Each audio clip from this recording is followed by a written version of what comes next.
Kingy, it's we'll get to the footy shortly, but the biggest story of the week is Zach Merrett. Huge.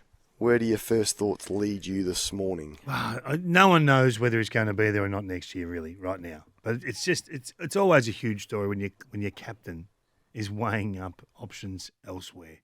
And I think it caught them by surprise. I was staggered to hear that Brad was shocked that he'd met with Sam Mitchell, given the fact that they'd spoken. And I think Tim Watson touched on this on Wednesday or Thursday. Yesterday, I think. Yep. Yeah, that how could they not know if they're so close? How could he not have told him? I mean, you would have thought that he would have said, "Hey, listen, I'm going to have this meeting. I'm going to take this meeting. I'm going to take this option to have a coffee and discuss life at another, potentially at another club, and then have that discussion."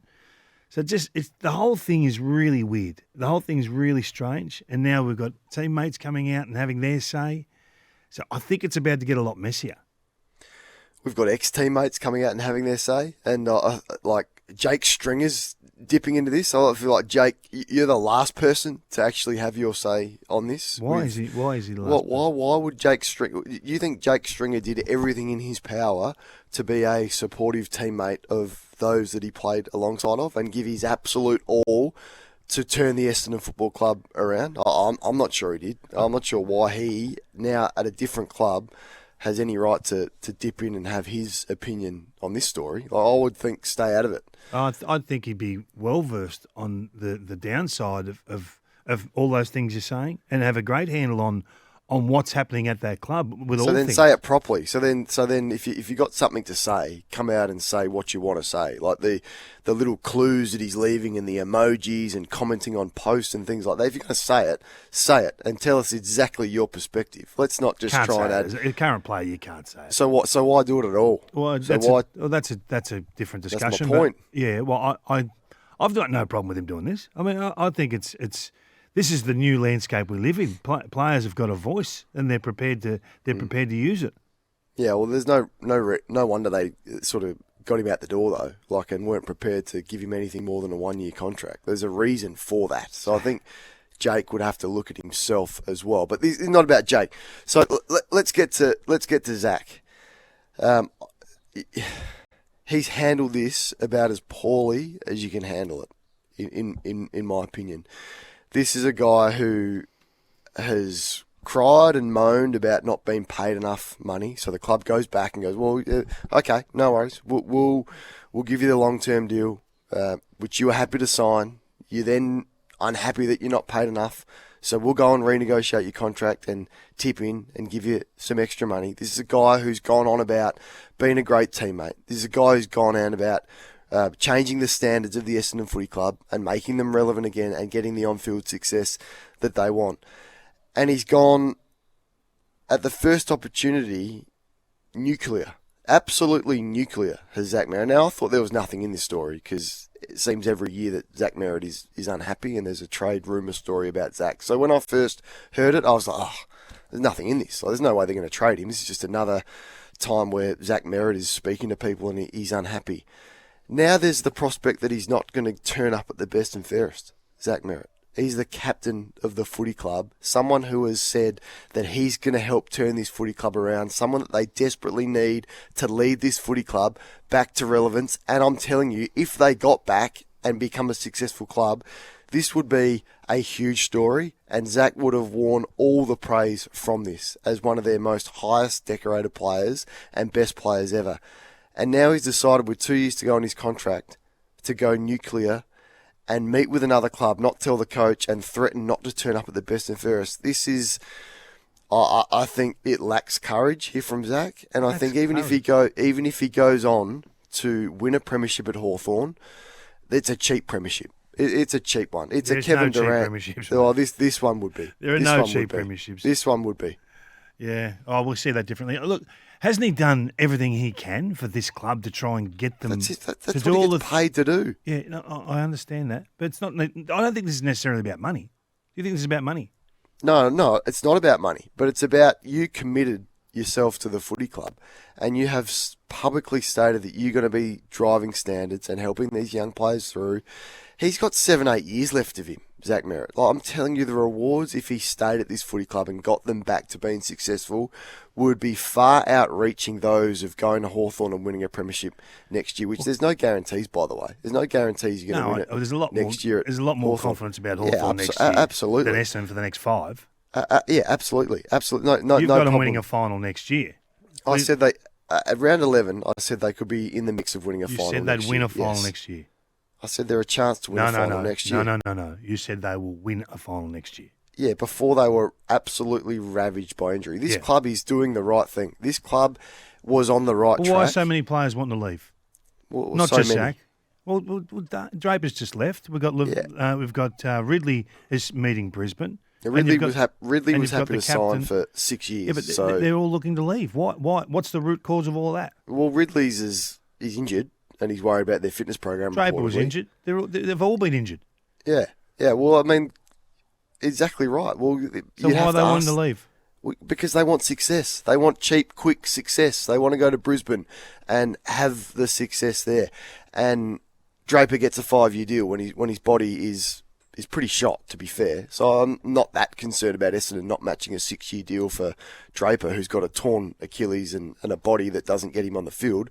Ridley was happy to sign for 6 years not that long ago, and now he's breaking down, so he wants to leave. I understand it's not perfect, but this from Zach Merrett this hurts your reputation, I think, significantly.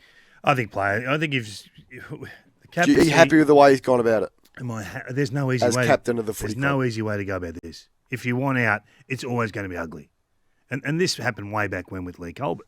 It's ugly at the end. There's no doubt about that. But you know, if by all reports the club are saying that they're not going to trade him regardless, so they're going to stick strong with that. At board level, they said they've come out and said he's not to be traded. He's not to be moved. Do you think that'll hold course? I was absolutely certain of that until I hear the teammates come out, and then that becomes difficult. So I take the club at their word now, but if 23 teammates come out and go, we can't play with this guy, like, not only can he not captain the club, we can't play with him. Now, Redmond has been really strong.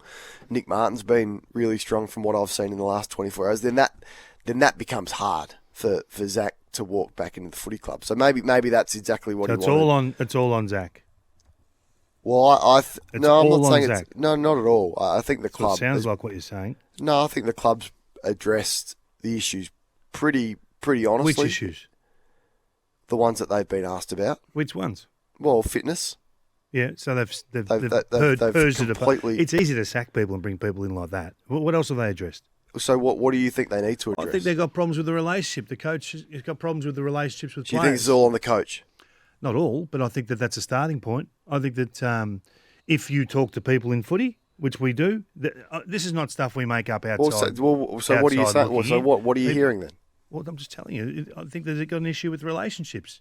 In what way? I don't think they're as strong as what they are at other clubs. I just think that they've got some work to do, a lot of work to do. So another coach at Essendon, another coach goes. Like, there's nothing to do with... I'm not saying sack anyone. I'm just saying you've got work to do. You've got to get this sorted. You've got to get this back on track before you have any hope of a rebuild phase or a resetting phase. This is level 1 stuff. Level 1. This is a rebuild that's starting in year 3. Yeah, wouldn't be the first club that has rebuilt again. So I'd like you to say what you're hearing. Then, well, just they've got work to do on the relationship. So the coach struggles with the relationships with the players. I think they've got a lot of work to do there. A lot of work to do there. So they all can't be wrong, and I just think who's they all though? Well, the people you talk to in footy. Okay. And if you so you think Merrett leaving is a breakdown in relationship with the coach? I think that's all part of it. I don't necessarily think that it's that in isolation. There's a whole host of things. I think that he can't see success coming to this group in the near term, and that's why he's looking to get out, which I don't disagree with. That's their right as a player.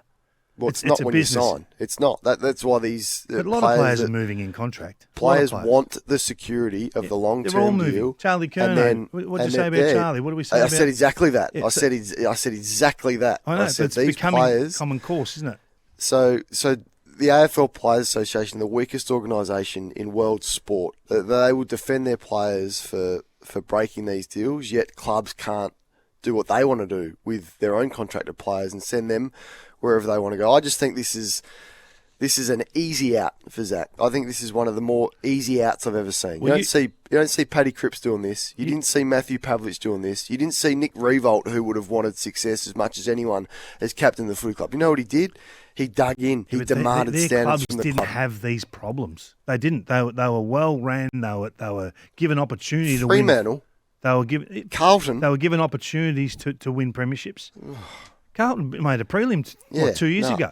I get that, but they didn't win it. It's about winning. It's not about making prelims. It's about opportunity. Well, prelims are You fairly didn't see big. Travis Boak. You didn't see Travis Boak want to go and leave. Prelim is a big start to winning a flag. Let's be. But you tell me you win it. Let's not be dismissive of everything. You tell me you win it or you don't. Yeah, but you get the opportunity as a player to impact a prelim to win your club the grand final. That's all he wants. That's all this guy wants. An opportunity. They haven't had that for years. Yeah, so help get them there. Help get them there. I think he's lost faith in the direction, clearly. So let's go absolutely nuclear and break a contract after they've just renegotiated it for you.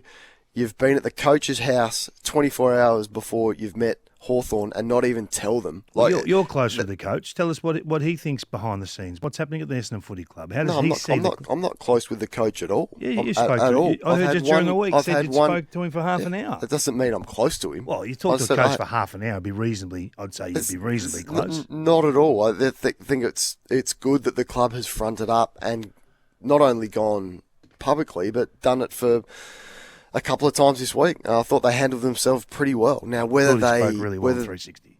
Whether they follow through and hold Zach to the contract, I don't know. But I don't think we can sit here and not level any criticism at Zach for the way that he's gone about this. I think what he's done lacks courage. I think it's an easy out.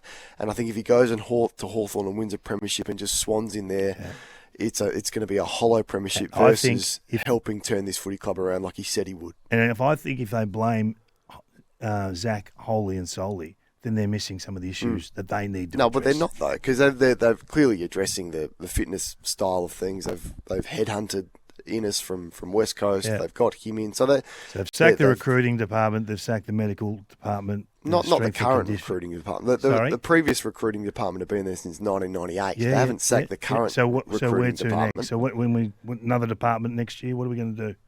I don't think old Essendon are going to live this cycle again and again and again. So this is where did old Essendon get them though? Where did old Essendon? I'm just saying. I don't think that they will. I don't think that they will sit back and with idle hands just watch what's going on. That's not how it works out there. They never have, that got them nowhere. It's not. And where did that get them? I'm just saying it's not how it works. Well, that didn't work for them. So what do you see for the future? So are you still on board this growing into a finals opportunity next year? This makes it hard.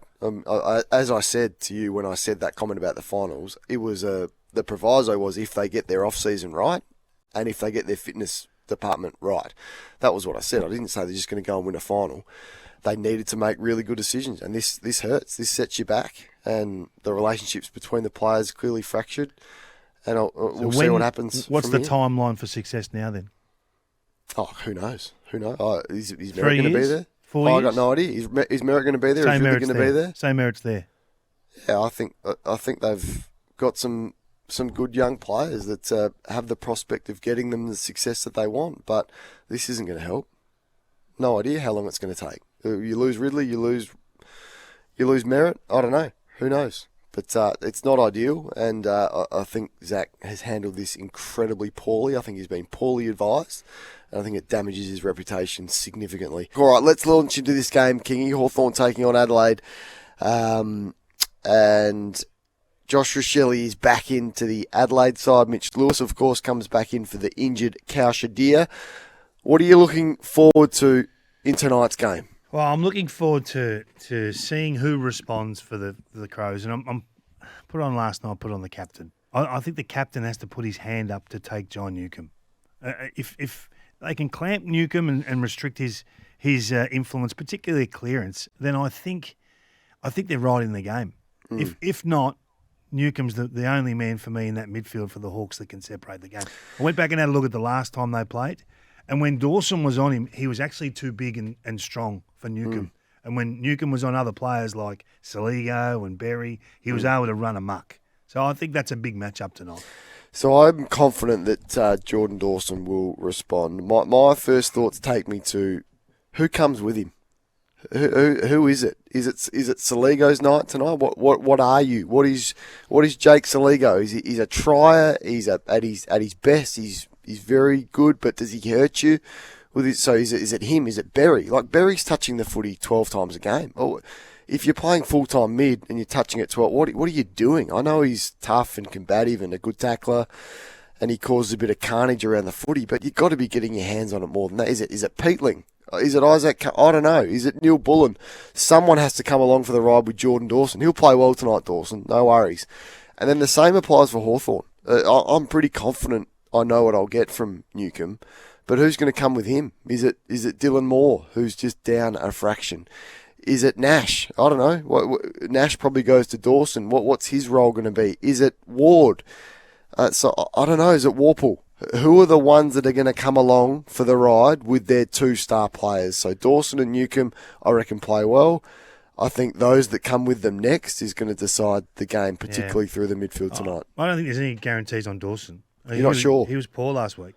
I think he'll respond. Yeah, he may do that, but I'd still like to see it. I think the coaches, and I'm a huge Matty Nicks fan, huge. You are? Last week they had a mare. They allowed Collingwood to have the extra behind the ball. It was Darcy Moore. He just ruined the game. Now I've got no doubt the Hawks will say, how do we do that? Let's set this up the same way and see how they handle it, or if they can handle it. Do they have an answer in the coach's box for this? And I know it's not necessarily what Hawthorn do, but if it seemed to have worked last week, I think you'd be mad not to have a look at that. So the challenge is on the Crows to handle that. I'm a little bit with you with their clearance crew and their contested possession. They just lost their composure last week. We'll know early, I reckon, whether you got the rattled Crows or the steady, calm Crows. We continue on with the games and we head to the Gabba on Saturday night for Brisbane taking Gold Coast on Gold Coast in the biggest Queensland clash we've ever seen. And there needs to be some players bounce back for the Lions, I would have thought as well. Kingy, we spoke about Dawson. I'm looking at Hugh McCluggage, who had 4 kicks and 1 to half time and was well beaten. But he's not going to get a tag, is he? They just won't. They just will allow him, I think, to run around and do as he pleases, which is dangerous. And I think if I was looking at someone tonight, I think Hugh McCluggage has a huge bounce back game. It was his lowest disposal game since round 1, 2023 last week. So if neither team tag, who does it suit more? It's a good question. I think it suits the Suns more. Do you think it does? Yeah. I mean, the only reason they could win is because of Rowell and Anderson. The only reason. But if you have McCluggage, Bailey and Rayner go crazy, then I don't think Gold Coast can win either. No, Lockie Neal. You banking on the others going crazy? I mean, I'm banking on McCluggage going crazy yeah. if there's no one on him, and I think Bailey's in really good form. I'm not as confident on Rayner. So last time they played, they went head to head and they just stood toe to toe. 13 goals to 3 from clearance. 13 goals to 3. So I don't know if Brisbane can afford to go head to head. I don't know if they can afford to engage in a shootout mentality at stoppage. I think they have to. I know they put Dunkley generally to Rowell, and that didn't work last time. I think they have to do something different. Opposed last night, can Wilmot come from a wing role and sacrifice one of the wing roles and just play a spy-type setup off the back of stoppage and not allow Rowell and Anderson to step out the front? Yeah, Anderson out the front's the danger. Yeah. Him, it was like Melbourne 2021, him bursting out the front of stoppage. It's powerful what he's able to do. How much can you limit Rowell? Is the question, but Anderson would be the one for me if you're going to do anyone. But is it? Yeah, I'm also watching Zorko. Well, the fascination with last week of that zigzag kick at half back or the aggressive one in the corridor, it got picked off by Geelong. It did. So I'm wondering whether the Suns can do the same, Cornesy, or does he just become that just indestructible ball user off half back again? Charlie Cameron has been picked, as we predicted that he would be on Monday, and Chris Fagan has backed him in, like he always does with his star players. He gives them probably 3 or 4 games more than other coaches would. He's got incredible patience, so it could not be a bigger game for Charlie Cameron tonight, and he can't afford to play with the same level of body language he did last week. And then Logan Morris is a good test for as well. Just how reliant they've become on a 20-year-old already, has been down on form. If they get their ball movement back, can he capitalise tonight? But it's going to be on a good player. I think he probably gets the Collins matchup tonight. Who's it a big weekend for? Let us know. 0433 98 11 16 is the number. Our conversation starters for Robot Building Supplies, helping you get the right products for the right job at a better price. Be a coach for me. So last weekend we saw Rayner out of the goal square for pretty much 95% of the game. Can you afford to do that? Can you afford to? He's probably their best target. Right? The rest are struggling down there. So can you afford to, one, have him out of the forward 50 and into the midfield to service and satisfy the player and to get some clearance opportunities for your team? Or do you have to play him?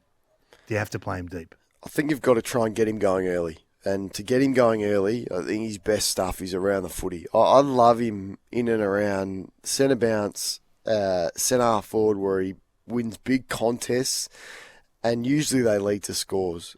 So I think if you starve him of those opportunities early, like any player, you want to feel like you're involved. So I'd try and get him going early, get him up the ground a little bit, and then you can, reset him and play him 50-50 forward mid. But last week they got that balance wrong. He only went in for 2 centre bounces last week. Yeah, I was surprised. I know they were chasing the scoreboard, so they needed goals, but that forward line's going to have to find other avenues to score. All right, and Ben King, I think it's a watch on him. I didn't mind some of his stuff week. I didn't mind his stuff up the ground. I think he's got incredible athleticism, but I think that's going to be a matchup worth watching as well. So no changes for the Gold Coast Suns. They are unchanged. Brisbane have dropped Sam Day. They had to. Lockie Neal's popped his calf. Big Brucey Revel comes back in. Brucey. Oscar McInerney. So they're going to go with the 2 rucks tonight. Fort and McInerney. Give us your thoughts on that. It's not a place for the faint-hearted. This is In the Gun. And last week, Kingy had Jake Stringer in the gun. You grimacing? Well, he didn't have his best day, didn't. Jake. Just the 2 behinds. He was recruited to kick 3 1/4. But he's been good on social media this week, so that's the main thing. Jake. Flogging a dead. You're easy got by clubs. Jeez, you're easy brought into the tent. Jeez, he's been good on social media. You're in the tent now. You might as well wear an Essendon jumper in. No, I'm just giving some balance. I'm just giving to a balance an argument. Well, you think Zach has handled himself well, do you? I didn't mention Zach. I just said you might as well don the sash. Well, that was my point this morning. My main point is that Zach has handled this incredibly poorly. Yep. And if you disagree with that, you can.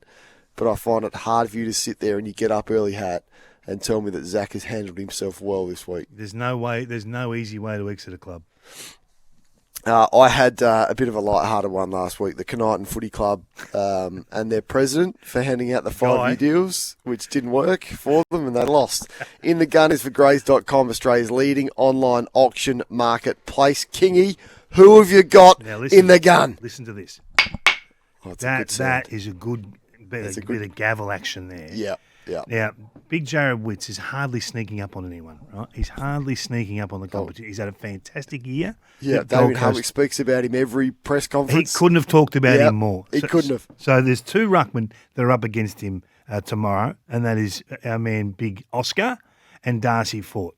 So between the pair of them, they have to work this guy over. They have to get some sort of clearance dominance. If they can deny the ruckman his hit-out craft, then they get a chance in that midfield. If the 2 big bozos don't get the job done, then there's all sorts of trouble for the Brisbane Lions. Fort and McInerney, you're in the gun. Absolutely, they're in the gun. Well, who you got? Well, this may be a fraction harsh. A fraction harsh. Why stop now? But I am putting Josh Rochelle firmly played for 10 in the gun. What? Now Josh has had a very good year. and I'm a fan. He can't come back and be in the game. But in the past, he has had some questionable efforts. So if you put your hand up in a final, there can be no questionable efforts. I'm not asking for 3-4 goals, 15 touches. I'm asking for him to play his role. Back with a flight? To be physically there. If he needs to go back with a flight, he goes back with a flight. He keeps his head up high. He puts his head over it at ground level when there's a ball to be won on the ground. He makes his tackles when the tackles are there to be made. You put your hand up. I don't care how long you've been missing. This is a team that finished top of the ladder. They're staring at straight sets, which would be an unbelievable embarrassment. Put your hand up to play. You've got to be physically there. So in the gun, Josh Rochelle and Matthew Nix for backing him in and picking him, hopefully, for the Crows. It has good results. Grays.com, Australia's leading online auction marketplace. 10 weeks. Yeah. Oh. But he's got to put his head up when he needs to put his head up. It's easy to buy and sell with Grays. Craig Vozzo was on with Gary and Tim yesterday. I thought it was an excellent interview. Here's what he had to say about players who have committed to the club. When long-term contracts are entered, they're entered for a couple of reasons: to provide security. Yeah. But with that security, there's a lack of flexibility that flows with it. So when players, and this isn't directed at any individual, it's a general comment, when players seek long-term security, they give up a level of flexibility, and that comes with that deal. That comes with the responsibility of being one of the club's highest-paid players. How do they play it from here, Kingy? They've said that he won't be traded because of the contract. Zach's not going to sit out of footy for 2 years. So who blinks first here, do you think? Well, they're not trading him. So if they're true to their word, he's at Essendon. So then what does he do? Well, he comes back and plays. You think so? If that's it, what else? What's the other option? Well, Zach going nuclear and saying he's not going to turn up or something would be the next step. Why would he do that? Wow. Why would he do that? That would be the threat. He's not going, apparently, we'll speak to Tom, he's not going to the best and fairest. Well, I don't know about the best and fairest and whether he will or won't go to that. That would surprise me if he didn't go to that. No, I just think he comes back. I mean, we've seen this before. We've seen players not get what they want in terms of trades, and you suck it up, and maybe you're a bit upset with things for a week or two when you move on. So if you were Essendon, how would you handle this? Would you trade him? He's got a deal. He's got a. If I'm Brad Scott, I'm not losing Zach Merrett. No way. That's a full blown rebuild. There's real trouble, and it's a disaster for the club to have a captain feeling like this and then leaving. He's lost faith in the program. All right, one more from me. This is Brad Scott speaking on 360. There's a lot of Brad Scott today. You Well, it's the biggest story of the week. You've been talking to him again. This is the first clip I've played of Brad Scott this morning. Chat. First clip I've played this morning, and it's not about Brad. It's about where the game is at, and your question to Danny Daly and rival clubs meeting contracted players. The gloves are off, he said.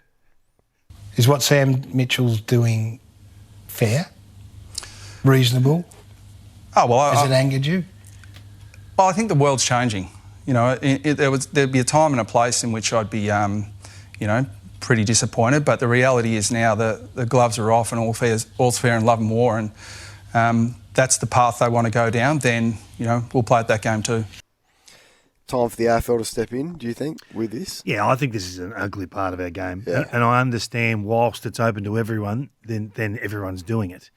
I think it's an easy fix. I think it's something that should be fixed. I don't think the fans love it.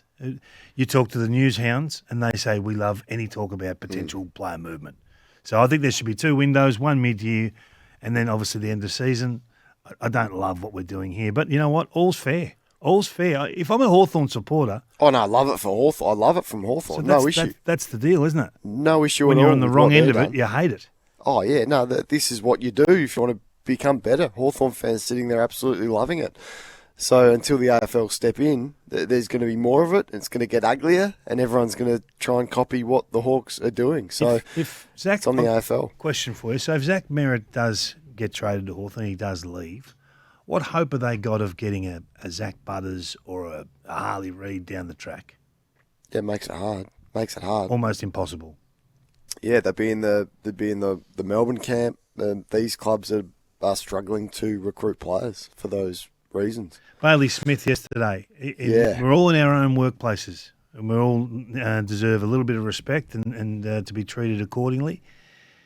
His behaviour, where do you sit with that yesterday to the photographer, the female photographer down here on Wednesday, I should say? I thought it was hypocritical of Bailey as the most photographed man in AFL history, and a lot of the times it is for his own benefit, top off, in front of saunas, in front of endorsements, to then get upset about being photographed. So I thought it was hypocritical of him to react in that way. Is it a successful season or not if the Lions lose tomorrow and if the Hawks lose tonight? Where would their seasons sit? No, look, unsuccessful for both. Yeah. Of where we expected them to be at the start of the year. I think that prelim final is the pass mark for both of them. But I mean, for Hawthorn to lose Will Day, I think that you factor that in. You go, maybe there's a slide out for them. All the talk is on Adelaide, but I still think if Hawthorn lose tonight, I think they'll be somewhat disappointed. Is that where you see it? Yeah, I agree. Yeah, it's always tough after a flag to bounce back. So I'm a bit reluctant. Yeah, and they've had their challenges. Yeah, they've had a tough draw, injuries, and they got a premiership in the last 12 months, so they're okay. But I still think on expectation, with where we thought they would be, they'd be slightly disappointed.